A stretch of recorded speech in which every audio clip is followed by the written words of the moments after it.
करेंगे अधिगम। तो अधिगम क्या होता है? प्रोसेस ऑफ बिहेवियर मॉडिफिकेशन, व्यवहार में परिवर्तन through experiences, exercises and efforts. अभ्यास को हम मशीन की तरह बार बार रिपीट करने वाला नहीं होना चाहिए, सोच समझ वाला होना चाहिए भाई, उसमें संज्ञान दिमाग जुड़ा हो। अभ्यास से आता है। ठीक है, हम अभ्यास में सीखा, मॉक टेस्ट लगाते हैं। सो गार्डनर मर्फी ने अधिगम पर क्या बोला? सीखना या अधिगम शब्द में वातावरण संबंधी आवश्यकताओं की पूर्ति के लिए व्यवहार में होने वाले सभी प्रकार के परिवर्तन शामिल हैं। The term of learning covers every modification in behavior to meet environmental requirement. यानी परिवर्तन, जो भी हम कुछ भी कर रहे हैं उसमें हमने क्या सीखा वो रियल अधिगम है। एंड गेट्स एंड अदर्स क्या कहते हैं? अनुभव के द्वारा व्यवहार में होने वाले परिवर्तन को सीखना या अधिगम कहते हैं। ये भी सेम बात बोलते थोड़ा सा अध्ययन में। Learning is the modification of behaviour modification. मैं आपके ये मछलियां सिखाऊंगी आज, ठीक है? दिख रही है ये सारी मछलियां, ये एक अकेली है, ठीक है? अब हम देखते हैं कि हमारा कई बार आ जाता है फील्ड डिपेंडेंट लर्नर्स, जिसको हम कहते हैं क्षेत्र आश्रित अधिगम करता। आए समझ में? ये क्या होता है? क्षेत्र आधारित अधिगमकर्ता जो होते हैं वो एक चीज का ग्लोबल, बड़ा, पूर्ण और holistic mode of processing new information, कोई नई जानकारी आती है उसको पूर्ण तरीके से और उसको ग्लोबल, बड़े तरीके से देखते हैं, ठीक है? पूर्ण तरीके से। जो हमारे फील्ड इंडिपेंडेंट लर्नर्स होते हैं, यानी कि आपका क्षेत्र स्वतंत्र, वो क्या करते हैं? वो एक पर्टिकुलरिस्ट और analytical mode of processing new information, यानी कि कोई नई जानकारी आती है तो उसकी बारीकियां देखते हैं। फील्ड इंडिपेंडेंट, दोबारा समझाती हूं, देखो सीखने के तरीके। कई बार ये मैंने नया क्वेश्चन आया है, ठीक है? ये इसको समझिए ध्यान से। कॉग्निटिव स्टाइल्स, यानी हम अधिगम स्टाइल्स की अगर बात करें, the way of thinking that an individual prefers to use when processing new information, यानी कि सीखने का तरीका जो एक बंदा यानी तुम यूज करते हो जब तुम्हारे पास कोई नई जानकारी आती है।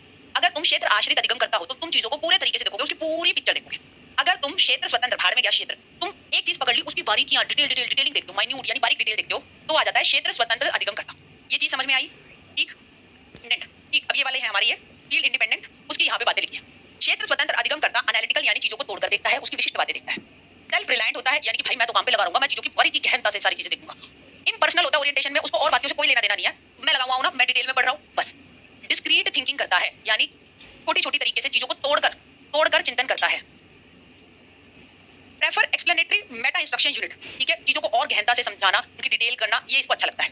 और इंडिपेंडेंट लर्निंग, मैं अपना न्यारा स्वतंत्र पढ़ लूंगा, उसमें विश्वास रखता है। मैं इसके बाद पूछूंगी कि तुम कौन से हो, प्रैक्टिस अभी स्टार्ट नहीं होगी, ठीक? यहाँ पे फील्ड डिपेंडेंट लर्नर वो चीजों को पूरी तरीके से देखता है। अब पूरी तरीके से देखता है तो सामाजिक संदर्भ, अब ये देखो इतनी सारी मछलियां जो है झुंड में जुड़ी हुई है, तो वो क्या कर रही है? सब एक साथ है ना। तो ऐसा बंदा जो फील्ड डिपेंडेंट होता है वो सामाजिक रूप से संवेदनशील होता है, ठीक है? वो एक ग्रुप में काम करता है, ठीक? और लोगों से बातचीत करने वाली उसकी आदत होती है। चीजों को कॉम्प्रिहेंसिव, पूर्णवाद चिंतन करता है, ठीक? Learn from explanatory introduction unit, ठीक है? Prefer explanatory Meta instruction unit, ये एक और हाई लेवल की ज्यादा दिमाग लगने वाली चीजों को प्रेफर करता है। ये जो है इंट्रोडक्शन यूनिट हो, वो वाली चीजों पे डिपेंड करता है, ग्रुप में काम करने का काम करता है, ठीक है? हाँ भाई ममता, पकड़ लिया तुमने। नेट है या फील्ड डिपेंडेंट है? और एक मछली जब उसकी गहन डिटेल, मतलब एक टॉपिक को पूरा अंदर से उसका विश्लेषण कर देना, वो फील्ड इंडिपेंडेंट होगा या डिपेंडेंट? ए और बी करके जवाब देना होगा। विश्लेषण करना मैं अकेला ही कर लूंगा, तू जा हट। फील्ड इंडिपेंडेंट, मैं ही सब सीख लूंगा। तो फील्ड इंडिपेंडेंट, क्षेत्र स्वतंत्र। ये आ गया क्षेत्र आश्रित, ठीक है जी? ये चीज समझ में आ गई? विशेषताएं, ठीक है?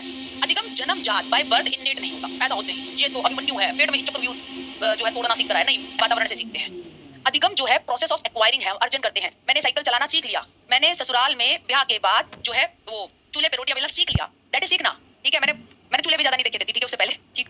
हाँ, व्यवहार में टेम्पररी परिवर्तन अधिगम नहीं है, ठीक है? किसी का हाथ टूट गया, ठीक है? अब वो जो है ऐसे करके हाथ चल रहा है, तो वो एक टेम्पररी, प्लास्टर लगा हुआ है, प्लास्टर हट जाएगा, फिर पहले की तरह काम करने लगेगा। तो अस्थायी परिवर्तन जो है वो आपका सीखना नहीं है। अधिगम व्यवहार में परिवर्तन लाता है। मैंने पॉजिटिव चीजें सीखी, ठीक है? जैसे कि पढ़ना मैं सीख रही हूँ, किसी ने पियानो बजाना सीखा, साइकिल चलाना सीखा, ठीक है? अधिगम व्यवहार में नेगेटिव परिवर्तन भी ला सकता है, किसी ने सुक्के मारने सीख लिया, है ना? सीखना ही तो होता है कि ऐसे करके छल्ले बनाने उसके, तो नेगेटिव हो गया। रिफ्लेक्सेस अधिगम नहीं है, ठीक है? हाँ, रिफ्लेक्सेस क्या क्या थे मैंने आपको बताए थे? बच्चे के पास लाई उंगली और उसने पटक से पकड़ दी, ये कौन सा रिफ्लेक्स था बताना? ग्रेस्पिंग रिफ्लेक्स है, ठीक है? तो ऐसे जो प्रतिवर्त हमने सीखे वो अधिगम नहीं है, क्योंकि वो जन्मजात होते हैं, भगवान ने बच्चे के अंदर फिट करके भेजे होते हैं जो रिफ्लेक्सेस होते हैं, ताकि वो वातावरण से समायोजन कर पाए, ठीक है? सकिंग, चूसना, ठीक है? पैदा होते ही वो जो है मां के ब्रेस्ट को चूसने लग जाता है कि उसे दूध निकले, क्योंकि उसे सर्वाइव करना है भाई, उसे पोषण लेना है वहां से। तो ऑटोमेटिकली वायर्ड अप करके भगवान ने भेजे होते हैं वो बालकों को, तो भाई कैसे तो उनको सर्वाइव कर पाए ऐसी दुष्ट दुनिया में, ठीक? जैव वैज्ञानिक मूल प्रवृत्तियां, मूल प्रवृत्ति की बात किसने की थी? होशियार वाला कैमरे बता देंगे, बता दो हैं जल्दी से। हाँ, पिंकी ने बहुत सही लिखा। मैकडूगल, उसने 14 बेसिक मूल प्रवृत्तियों की बात की थी, उससे जुड़े हुए 14 इमोशंस की बात की थी, जो कि हम संवेगात्मक विकास करेंगे तो मैं करा दूंगी, ठीक है? मगर अधिगम जो है पर रोना, दैट इज नॉट अधिगम, दैट इज मूल प्रवृत्ति। भूख लगेगी भाई तो रोएगे तो कुछ खाने को नहीं मिलेगा, ठीक है? नींद आने पर सोना, ठीक है? वो मूल प्रवृत्ति है, ठीक है? सेक्स, ये भी कोई सीखता नहीं है, ये मूल प्रवृत्ति है, ठीक? दुर्घटना या मनोवैज्ञानिक दोष के कारण व्यवहार में परिवर्तन अधिगम नहीं है, ठीक? कि आपने दुर्घटना हुई, ठीक? उसके कारण जो है क्लास नॉट लर्निंग क्योंकि वो टेम्पररी है, परमानेंट नहीं है, रिलेटिवली परमानेंट चेंज यानी लगभग स्थायी परिवर्तन जो होता है वो सीखना होता है। अधिगम एक प्रक्रिया है। मैं हमेशा बोलती हूँ कि हमारी क्लास जो है वो एक प्रोडक्ट यानी एकदम उद्देश्यपूर्ण होता है। जैसे हमारी क्लासेस कि आपका सीटेट पास हो और लक्ष्य केंद्रित होता है, उसी को लेकर मैं पढ़ा रही हूँ, सिखा रही हूँ ताकि तुम्हारे व्यवहार में परिवर्तन हो। अधिगम सामान्यकृत अपेक्षाकृत स्थायी होता है और कुछ डिग्री ऑफ परमानेंस उसमें होनी चाहिए। अगर मैंने पढ़ाया, मैंने टीचिंग की ताकि तुम्हारे अंदर अधिगम हो, सीखना हो, तो भाई ऐसा है कि तुम सीटेट पास करो वो तो बढ़िया है। ऐसा नहीं है कि पेपर साफ, पेपर खत्म, सब साफ, नील बटे सन्नाटा। भाई नहीं, वो सीखना नहीं होगा, वो फिर रट्टा मारना होगा कि तुमने क्लास में रट्टे मारे थे, तुमने इस बात का भी रट्टा मारा कि हमें बच्चों को नहीं मारना, हमें बच्चों को नहीं मारना, इस बात के रट्टे मारे तुमने, टैग वर्ड के रट्टे मार लिए मैडम हमने। टैग वर्ड देखते ही बता देंगे, क्वेश्चन में आगे नोट लगा देंगे, टैग वर्ड का अर्थ ही संदर्भ से होता है, वो मत बदल जाएगा। तो भाई इंटेलिजेंट बिहेवियर करो, ठीक है, टैग वर्ड्स इंपॉर्टेंट होते हैं, मैं बिल्कुल मानती हूं, मगर वो टैग वर्ड्स हमेशा किस क्वेश्चन में किस संदर्भ में पूछे हैं उनका अर्थ वहां पर निर्धारित होता है। सारी चीजें संख्या कंटीन्यूअस होता है, बुढ़ापे तक देखे सीखते रहते हैं, ठीक है। अब पूरा फराट हो जाते हैं हमारे बुजुर्ग लोग भी, अब तो उस पे माइक्रोफोन पे करेंगे अपना चौधरी का नया वाला गाना, सीख गए हैं इस तरीके से कि भाई लिखना ना पड़े, आंखों पे जोर पड़ता है तो हम बोल के गाने निकाल लेंगे। अधिगम एडजस्टमेंट के लिए तैयार करता है, ठीक है, हम सीखते हैं तो हम एडजस्ट करते हैं चीजों को, ठीक, उसके लिए तैयार करता है। ये वाला वो गाने में, मेन गाने में तो वो दो लाइन सीटेट। अधिगम भाई कॉम्प्रिहेंसिव होता है यानी व्यापक होता है, यानी टोपी। अब ये CAP क्या है बताओ भाई। व्यापक होता है, उसमें संज्ञानात्मक पक्ष भी होता है यानी हमारा दिमाग, A यानी अफेक्टिव यानी भावात्मक पक्ष, दिल का मामला है, P यानी साइकोमोटर डोमेन मनोगत्यात्मक पक्ष यानी शारीरिक पक्ष से जुड़ा हुआ। अधिगम अनुभवों का संगठन है, जो हमारे अनुभव है उनको हम ऑर्गेनाइज करते हैं। जो मेरे अनुभव रहे विराट हाउस के B.Ed में जब मैंने पढ़ा, M.Ed में मैंने MDU डिपार्टमेंट से पढ़ा, B.Ed करी, तो उसके जितने अनुभव है उनको मैंने संगठित किया, नोट्स बनाए, तुम्हें दे रही हूँ, ठीक है, ये भी है। हाँ, गलत सीख लिया गया, ठीक है, अब उसको ठीक करना। जैसे कि आप देख सकते हैं ज्यादातर आप देखेंगे तो नेगेटिव रीइंफोर्समेंट को गलत पढ़ाया जाता है, ठीक है। नेगेटिव रीइंफोर्समेंट क्या होता है बताओ, क्या नेगेटिव रीइंफोर्समेंट जो होता है वो दंड के, पनिशमेंट के बराबर होता है। ज्यादातर जगह पे मैंने देखा है कि इसको गलत पढ़ाया जाता है, ठीक है। तो अब क्या है, अब अगर हम देखें कि ये दोनों चीजें बराबर नहीं होती, ठीक है। नेगेटिव रीइंफोर्समेंट यानी कि नकारात्मक पुनर्बलन, ठीक। अपना सिंपल सा फॉर्मूला है कि पुनर्बलन का अर्थ क्या होता है कि बिहेवियर यानी कि व्यवहार जो है वो इंक्रीज करेगा, फॉर्मूला है इसका, ठीक है। नकारात्मक पुनर्बलन क्या होता है, किसी को डांटना, ठीक है, किसी को डांटना, ये नेगेटिव रीइंफोर्समेंट है, बताओ हाँ या ना, जल्दी से बताइए। नहीं, ठीक है, ये बात गलत है सरासर। मैंने क्या कहा था, पुनर्बलन का सिंपल सा फॉर्मूला है व्यवहार बढ़ना। सकारात्मक है टॉफी दूंगी, शाबाशी दूंगी सही जवाब पे, ताकि तुम्हारा सही जवाब देने का व्यवहार इंक्रीज हो। नकारात्मक पुनर्बलन ये है कि एवर्सिव स्टिमुलस यानी कि नकारात्मक चीजें, भाई 5 बजे जो है रोटी पानी करना है वो हम कर लेंगे, तू पढ़, तू सीख, ठीक है, ताकि पढ़ने का व्यवहार बढ़े, वो होता है नकारात्मक पुनर्बलन। डांटना क्या होता है, दंड में क्या होता है, हम क्या करते हैं, व्यवहार को डिक्रीज करते हैं। अब दंड में तुम्हें डांट मार रही हूं तो तुम्हारी किसी गंदी बात पे डांट मारूंगी ना, और अब बार बार होना, इंक्रीज करना व्यवहार को, वो होता है पुनर्बलन। क्या मैं डांट मार के चाहूंगी कि वो चीज बार बार हो, नहीं, मैं चाहूंगी वो चीज ना हो, वो व्यवहार घट जाए, ठीक है। इसलिए डांट मारना, थप्पड़ मारना, ठीक, ये सब आता है आपका दंड में, ठीक। दंड में वो डांट किसलिए पड़ेगी, तुम्हें डांट किसलिए पड़ेगी, नकारात्मक पुनर्बलन डांटना होता है, ये हमने गलत सीख रखा था। अब मैंने क्या करवाया, उसकी अनलर्निंग कराई है तुम्हें, यानी कि तुम्हारा सही सिखाया है, ताकि जो गलत सीख रखा था उसको भूल जाओ, ठीक। तो unlearning is also part of learning, मैंने वो तुम्हें सीधा एक्सपेरिमेंट करके ही दिखा दिया। चलो, अधिगम में परिपक्वता, थकान, बीमारी या ड्रग्स के कारण आए परिवर्तन शामिल नहीं होते, ठीक। क्या होता, बच्चे कहते हैं मैडम का फेवरेट स्टूडेंट जो है वो अंकन, वो अधिगम नहीं है। ये क्या है भाई अंकन, मैं समझा देती हूँ, ठीक है। वो एक बंदा था, ठीक है, ये इसने क्या किया, इसने एक इम्प्रिंटिंग एक्सपेरिमेंट किया, ठीक। इसने क्या था, ये इथोलॉजिस्ट था यानी पक्षियों पे काम वगैरह करता था। इसने देखा गूज यानी कि जो आपके देसी जो होती है बत्तख, ठीक है, मान लीजिए देसी बत्तख जैसे बच्चे, इसने देखा कि क्या होता है, बत्तख के बच्चे जैसे ही पैदा होते हैं, ठीक है, वो अपनी माँ के पीछे टंग टंग टंग पीछे पीछे चलते रहते हैं। इसने कहा अच्छा, ऐसे इसका दिमाग लगा, ये तो स्टडी करता था पक्षियों को। इसने क्या किया, बच्चे पैदा होते हैं ना, माँ छुपा ली, ठीक है, और पहले बॉल आगे फेंक दी, बच्चे जो है बॉल के पीछे पीछे चलने लग गए। इसने कहा अरे ये कैसे हो रहा है। इसने क्या आर्टिफिशियल तरीके से इसने क्या किया, जो अंडे हैं उनको हैच किया, यानी कि नकली तरीके से वो अंडे गर्म करने देते हैं ना, फिर उनसे चूजे निकलते हैं, वही किया इसने। और अब की बार जनाब खुद आगे चल पड़े, टिंग टिंग टिंग जैसे पिक्चर में दिखाई दे रहा है, और उनके पीछे पीछे पीछे ये चल रहे हैं गूस, ये गीस, ये बच्चे। तो मतलब इससे क्या हुआ कि एक आपका स्पीशीज स्पेसिफिक व्यवहार होता है, यानी एक आपका स्पीशीज यानी कि जो आपकी नस्ल हो गई, ठीक है, उसका विशिष्ट व्यवहार होता है। जैसे इन गूस, इस बत्तख के बच्चों का था, ये पहली हिलती हुई चीज के पीछे पट पट पट चलते थे। अब पहली हिलती हुई चीज यहाँ पे खुद लॉरेंस अंकल हो गए, तो वो इनके पीछे पीछे चलने लग गए, ठीक है। सबने बहुत सुंदर सुंदर बत्तख बनाई है, तुम किसके पीछे चलते हो, कहलाते हैं हम इम्प्रिंटिंग। नेगेटिव रीइंफोर्समेंट लॉरेंस ने कहा सहज एवं जन्मजात प्रजाति विशिष्ट व्यवहार प्रणाली की बात की, तो इम्प्रिंटिंग जो है वो आपका अधिगम नहीं है, ठीक है। तो बहुत सारी चीजें कर ली, मैं पैर बोतल में ठोक रहे थे बच्चे के, वो सब भगवान ने फिट करके भेजा, बच्चा सर्वाइव कर पाए, तो वो अधिगम नहीं है। मूलभूत प्रवृत्तियां, ये भी अधिगम नहीं है। लगभग स्थायी परिवर्तन व्यवहार में ये अधिगम है, ठीक है बेटा। 5 में से अपने नंबर बता दो, ताकि मुझे ये समझ में आ जाए कि तुमने कक्षा में अधिगम के बारे में कितना अधिगम किया है। बढ़िया बोला ना। अधिगम के बारे में सीखता है कोई, लिख लिख के पोथियां भरती है ना, वो लिख लिख के सीखता है, और कोई देख कर सीखता है, हमें तो दिखते ही समझ में आ जाता है, ठीक। तो ये है आपके सीखने के 4 तरीके, जिनकी बात जो है वो फ्लेमिंग साहब ने करी है। विजुअल लर्नर, ऑडियो लर्नर पढ़ने लिखने वाला, और एक काइनेस्थेटिक कोई करके सीखते हैं। तो तुम कौन से लर्नर हो, जल्दी से बताओ। पढ़ाना चाहिए, ठीक है, ये एक स्टेटमेंट दे दी, फिर आ जाएगा कथन। हाँ, बच्चे भिन्न भिन्न तरीके से सीखते हैं, तो शिक्षक को ये करना चाहिए। तो स्टेटमेंट भी सही है, उसका रीजन भी सही है, ऐसा क्वेश्चन आएगा तुम्हारे पेपर में, ठीक है। ये सारी चीजें तो भाई अगर हम देखें, विजुअल लर्नर देखकर सीखता है, ठीक है, चार्ट, ग्राफ, कॉन्सेप्ट मैप बना दिए, ठीक है। तो मैं विजुअल का आजकल ज्यादा यूज करती हूँ। Picture, graph, power point, video देखकर जो सीखता है वो विजुअल। ऑडिटरी, सुनकर, कोई बोल रहा है उसको सुने जा रहे हैं। लिसनिंग सेंटर्स होते हैं, जो टीचर बोल रही है मौखिक निर्देश, उनको सुनकर, डिस्कशंस को सुनकर, दोस्त को जो सीखा है उसको रिपीट कर 1-to-1 कॉरेस्पॉन्डेंस पॉडकास्ट कान में लगा लेते हैं और उनको सुनते रहते हैं।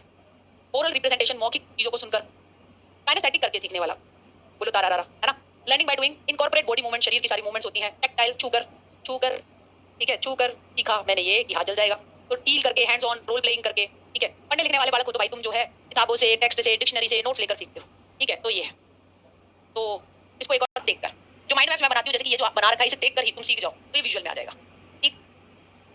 हम करेंगे बार मॉडल की।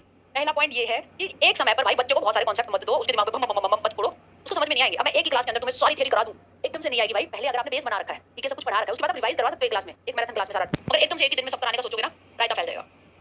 बच्चे साझा करें अनुभव और ऑब्जर्वेशन, तुम्हारे जो अनुभव है, जो तुमने सीखा है, कार्य का विश्लेषण करें, ठीक है। मैं कुछ कराना चाह रही हूँ, ठीक है, तो उससे पहले मुझे सोचना चाहिए, एनालिसिस करना चाहिए कि क्या ये उपयुक्त है, क्या बच्चे की आयु उपयुक्त है, क्या ये परीक्षा उपयुक्त है, क्या ये टेट की अगर मैं तैयारी करा रही हूँ, टीटीपीएसबी की, तो ये उनके लेवल का, कहीं मैं नेट जेआरएफ वाला तो नहीं पढ़ाने लग गई।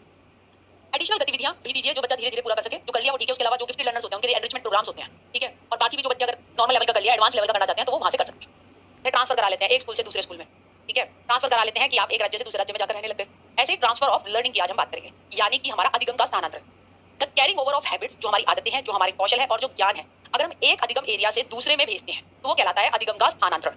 एक होता है सकारात्मक, ठीक है, इसमें पूर्व अनुभव सहायक, घातक या दोनों नहीं, क्या होते हैं। देखो पॉजिटिव ट्रांसफर में तुम बताओ, मैं पहले साइकिल चलाती थी, फिर मैं स्कूटी चलाने सीख गई, ठीक है। जो मेरे साइकिल के अनुभव थे उन्होंने मेरे स्कूटी चलाने के अनुभव में सहायता की या बाधा की, क्या किया बताओ, क्या किया, मदद की। दीपांजलि दुबे ने बिल्कुल सही कहा है, तो वो कहलाएगा हमारा सकारात्मक, धनात्मक, धनात्मक ऐसा धन धन धन पॉजिटिव है ना, तो वो धनात्मक स्थानांतरण कहलाएगा, हेल्पफुल होता है ये। एक होता है नेगेटिव ट्रांसफर, ठीक। इंडिया में जो है गाड़ी राइट साइड में चलाई जाती है, ड्राइवर राइट में बैठता है। यूरोप वगैरह के देशों में जो ड्राइवर सीट होती है वो लेफ्ट हैंड साइड में होती है, ठीक है। जब हम यहाँ से सर्बिया गए, ठीक है, यहाँ पे हमारे पास गाड़ी थी, ठीक है, वो राइट साइड में संजीव ड्राइव करते थे, ठीक है, बैठते तो साइड पे हूँ, मैं खाना पका रही हूँ, ठीक है। खाना पकाना तो अलग अलग चीज है, वो पाक कला है, वो गायक कला है, दोनों का आपस में कोई लेना देना नहीं है, कोई दूसरे को इन्फ्लुएंस नहीं कर रही, ठीक है। हाँ बस गाते गाते तुम फूक मत डाल देना सब्जी में, ठीक है, फिर तो गड़बड़ हो जाएगी बाकी, ठीक है। तो ये कहलाता है आपका शून्य ट्रांसफर, ठीक। नो बाधा, पॉजिटिव ना नेगेटिव, ये कहलाता है शून्य ट्रांसफर, ठीक। फिर घर वालों को बात हो जाएगी, थोड़ा और भी तरीके से सीखते हैं। एक होती है वर्टिकल ट्रांसफर, यानी कि आपका लंबात्मक अधिगम का स्थानांतरण। पहले इसमें क्या होता है, जनरल स्किल्स सीखते हैं। जनरल स्किल्स मैंने सिंपल खाना बनाना सीखा, फिर मैंने कहा कि मैं बनूंगी मास्टर शेफ मनुराठी, मास्टर शेफ ऑफ इंडिया। फिर मैंने कहा मैं बनाती हूँ आज बनेगी ढोकले। फिर मैंने सोचा कि और विशिष्ट कौशल हासिल करूँ इसमें, ठीक है, बेकिंग भी करूँ, या फिर लेटरल ट्रांसफर, इसको पार्श्व स्थानांतरण भी कहते हैं। एक सिचुएशन, ठीक है, उसे मिलती जुलती सिमिलर सिचुएशन में जो है वो करना, जैसे कि आप स्कूटी चला रहे थे फिर आप बाइक चलाने लग गए, वो वाली बात। एक होता है सीक्वेंशियल ट्रांसफर, यानी क्रमिक ट्रांसफर। क्रमिक ट्रांसफर के अंदर हम क्या करते हैं कि हम क्रम से चीजों को क्रम से सीखा जाता है, फिर हम क्या करेंगे, पहले प्लस सीखेंगे तभी हम गुणा कर सकते हैं, तो ये कहलाता है आपका क्रमिक ट्रांसफर, ठीक है बेटा।